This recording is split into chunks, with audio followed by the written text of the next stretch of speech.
Мен бүгін пицца жасауды ұсынамын. Видеоны соңына дейін көріп, менің каналыма тіркеліңіздер.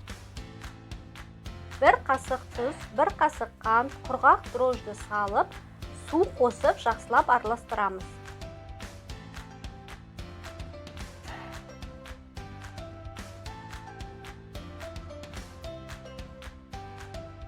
Бір қасық майонез қосып араластырып, үстінен ұн салып, қамыр илейміз.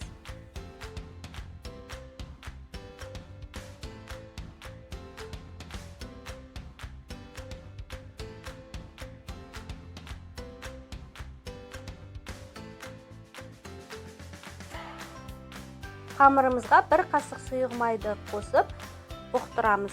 1-2 сағатқа нанымыз көтерілгенше қойып қоямыз.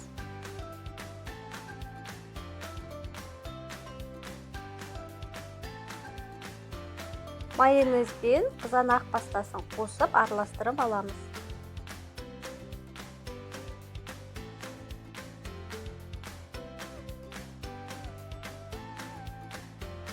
Қамырымыз көтергеннен кейін пергаментный бумаганың үстіне қамырымызды жаямыз. Оқтаумен немесе қолмен жаюға болады. Үстіне майонез бен кетчупымызды жағып шығамыз.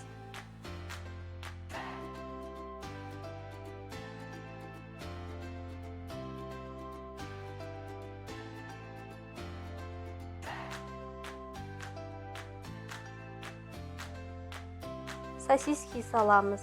Сосискінің орнына колбаса да қолдануыңызға болады. Және де помидор қосуларыңызға болады начинкаларыңызға, өздеріңіздің қалауларыңыз бойынша. 200 градус қызып тұрған пешке 20 минуттай пісіріп аламыз.